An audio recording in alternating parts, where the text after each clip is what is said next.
Welcome, everyone. Morning, and welcome to the Mobilityways product update session for spring of 2026.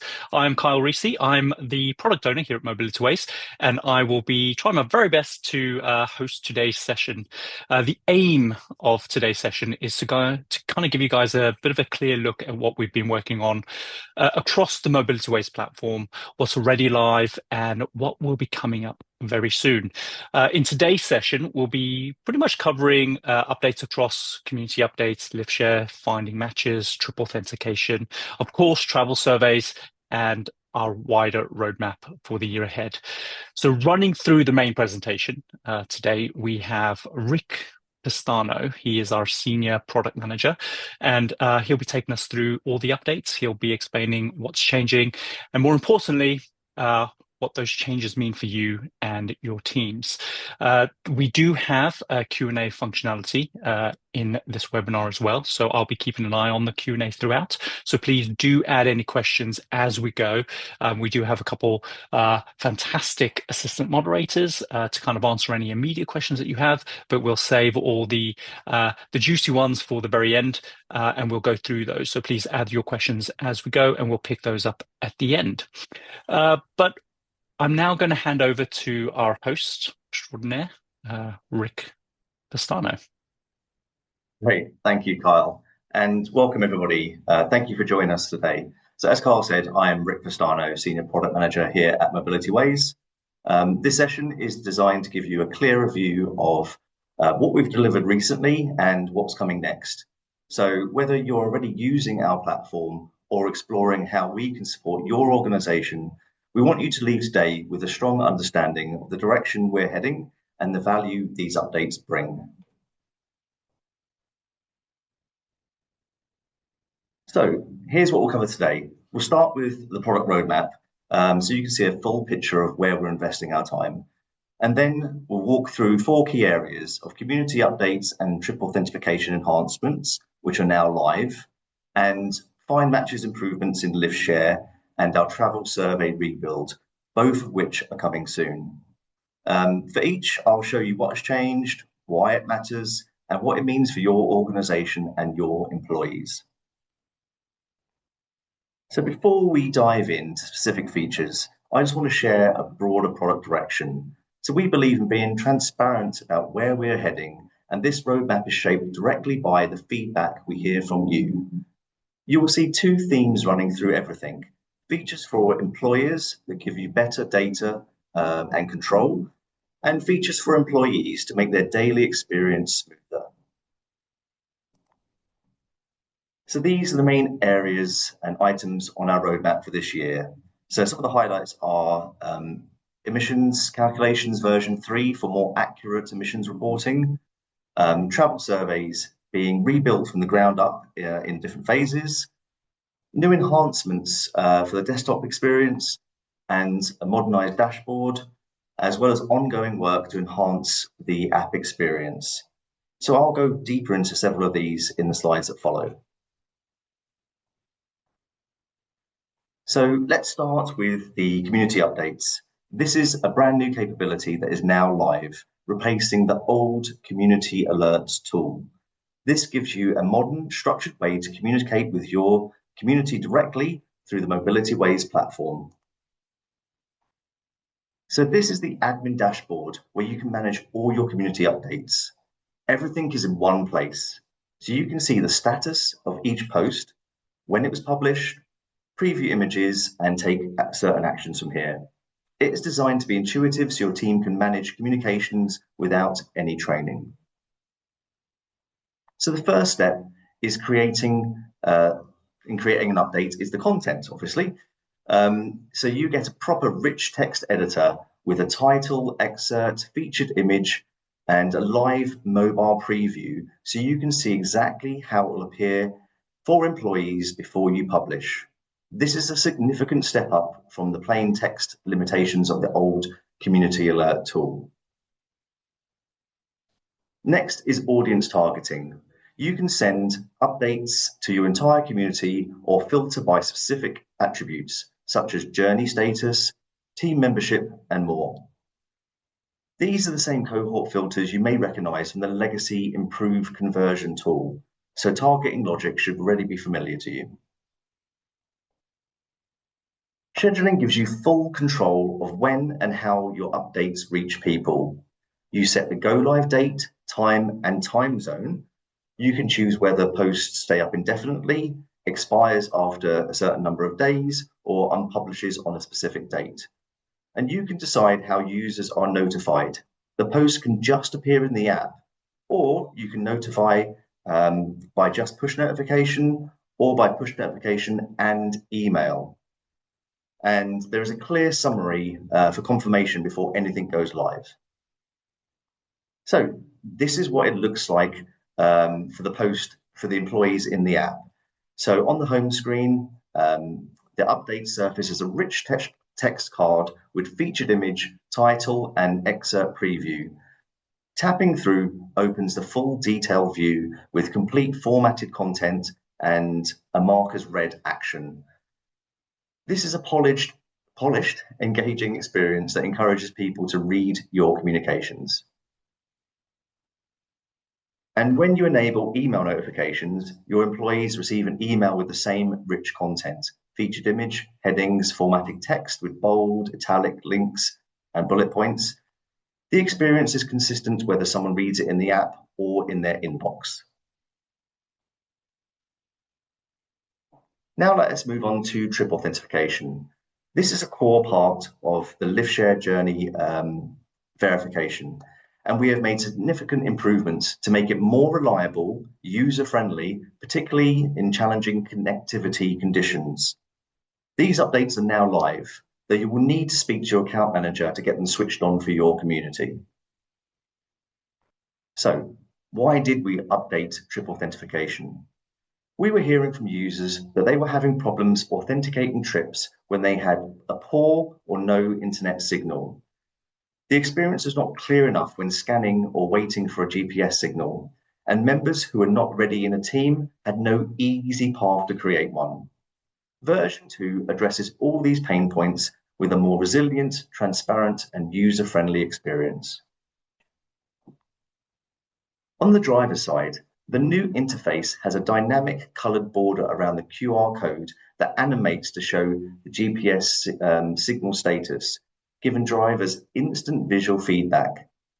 If GPS is not available immediately, the app now uses the last known location so the driver can still proceed.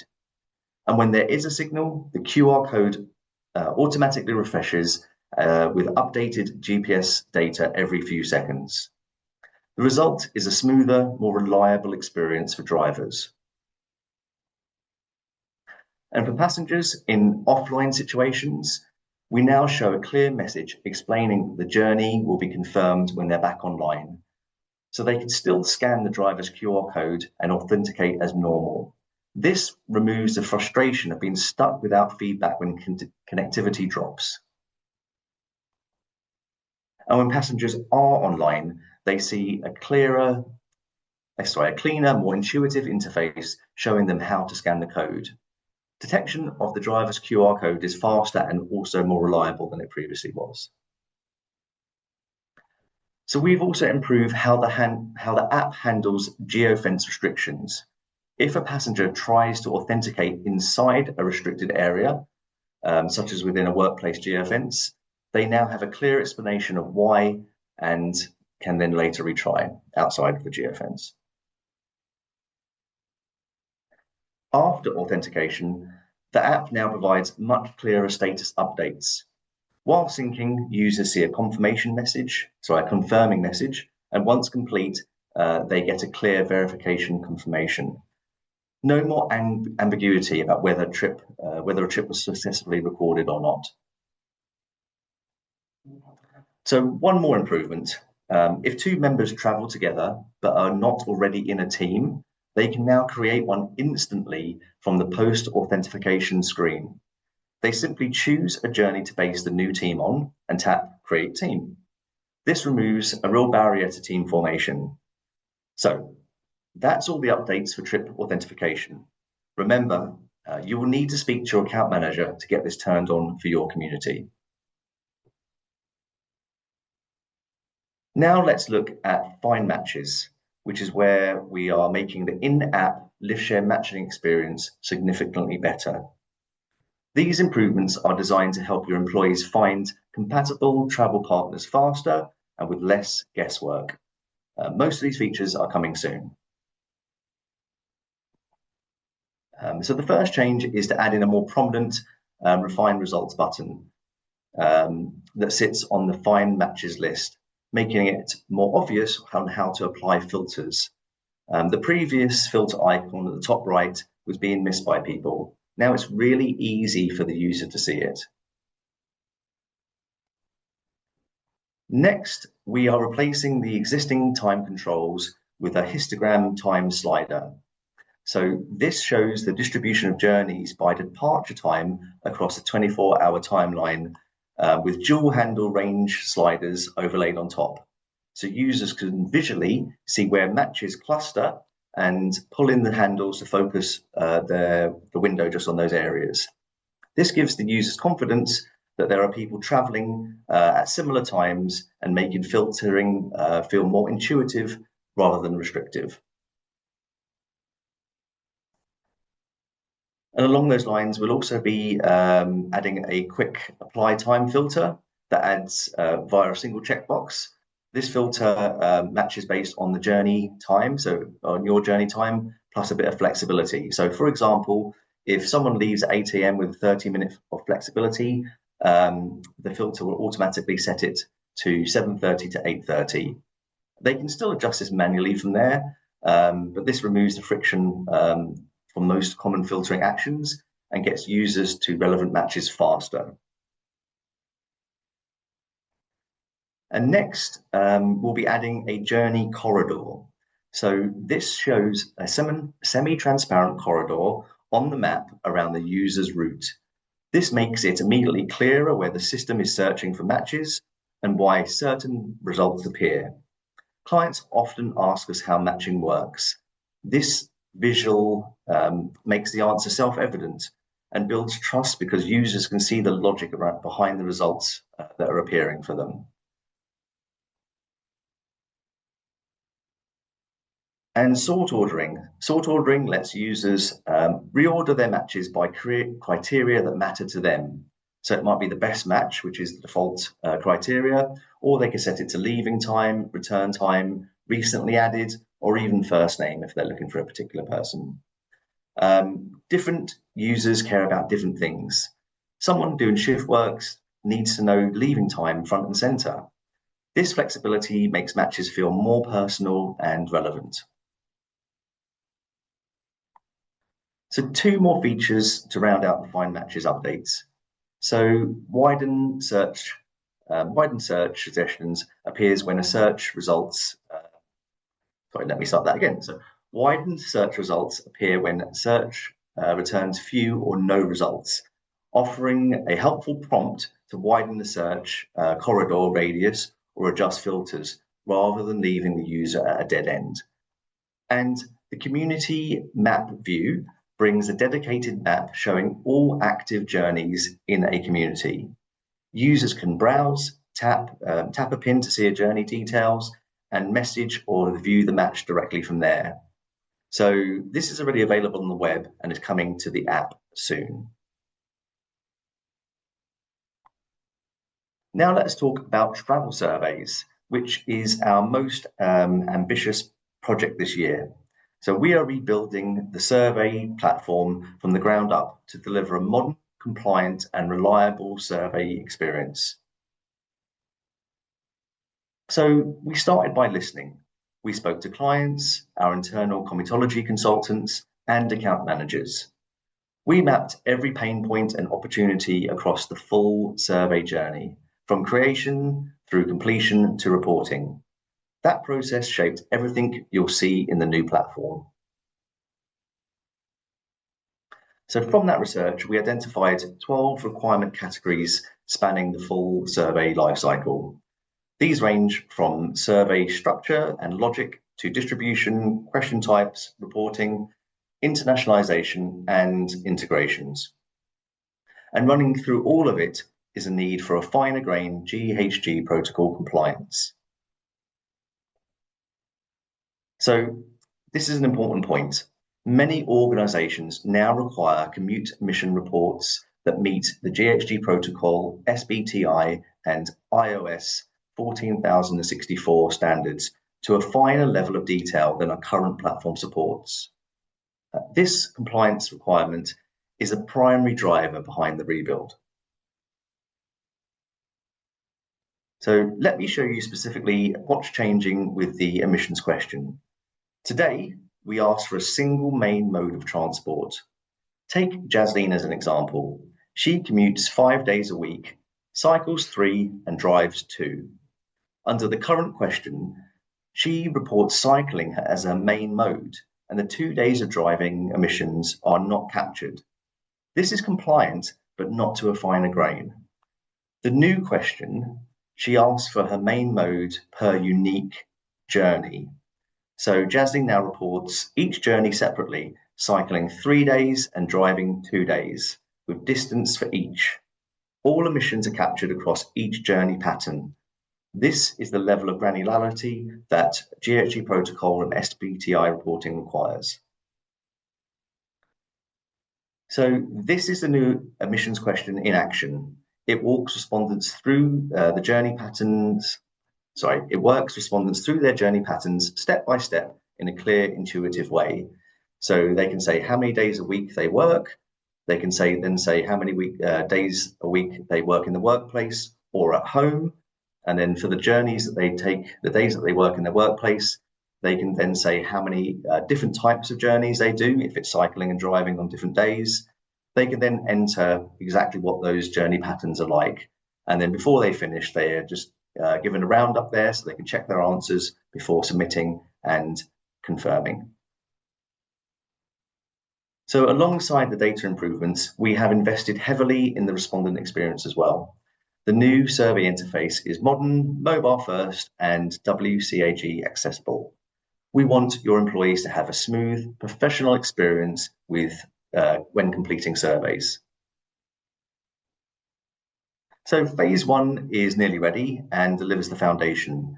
That includes a new commute emissions question with compliance, branching logic, accessibility, and a mobile-first respondents experience, along with margin of error reporting and integrations with our emissions reporting version 3. That is the compliance piece we talked about a moment ago. So phase 2 and beyond will adding email delivery, additional question types, multi-site surveys, kiosk modes, automatic QR code generation, multi-language support, in-app surveys, and automatic upstream actions. So to wrap up the survey section, we did not just rebuild the survey tool. We built the foundation that helps you trust your commute data, transforming it into actionable insights and compliant reporting that stands up to external scrutiny. Phase 1 is nearly there. Phase 2 is planned. We are committed to making this the best travel survey platform available. Okay, thank you. And that is it. So we can now hand over for a Q&A. Kyle, if you have those ready, that'd be great to see those. Yeah, I've had a couple questions. The first question we have here, Rick, is if one of our employees doesn't have the app, will they still be able to get the community updates? That's a question regarding community updates. Yes, so great question, Carl. Yes, so as I demonstrated there, the community updates does have a post appear in the app, but if your member doesn't have that, you can also just send it as an email. So for people who have the app, the post will appear in there, and for members who don't have the app, they'll still get that email as well. Great, cool. And just touching upon the community updates and obviously the triple authentication, you said that those that work is live. Does that mean that employees can start using those straight away? Those things are live, but with both of those things, it's definitely best to speak to your account manager. So with Triple especially, that will need to be switched on specifically for your community. But for both of these updates, it does require that your employees have the most up-to-date version of our app installed, so that if you're sending a community update, their app's ready to get it. And similarly with Triple, if that's switched on, they need to have the latest version of your app. that our account managers can work with you on how we can make sure that all of your members are updated.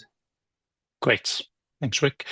We also have another question here from an anonymous attendee. They've asked, you mentioned that you have an automatic upstream actions on the roadmap. They would like to know what that means. Okay, yeah, great question. So what we're really thinking with the survey tool is how we can have more synergy with our other products within Mobilityways.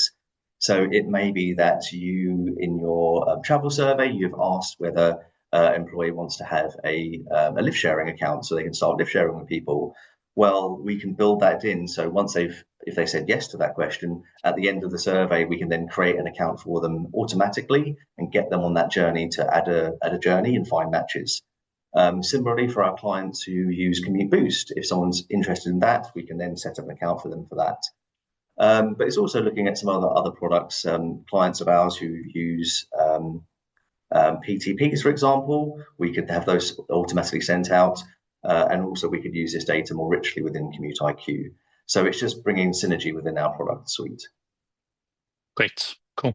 And just going back to the community updates, if employees don't have access to the app, will they still be able to get those community updates? And how does that work? Yes, yeah. So if they've if you sent it by email, they'll still get the email. So that'll still be there for them. So all the content of the post in the app is exactly the same as the content that's delivered via the email. So if you've included links off to anywhere particular in the app, that will be in the email as well. Great. Cool. Well, I think that's all the questions that we have there, Rick. Thank you very much. Great, wonderful. Thanks, everybody. Great. Well, thank you everyone for joining us today. We hope that you have found this session useful. Like we said, just echoing from what Rick said, if you have any questions, you can go through your account manager. They'll be able to assist you with any questions that you may have. But for now, that's all that we have for this spring 2026 update. Thank you very much.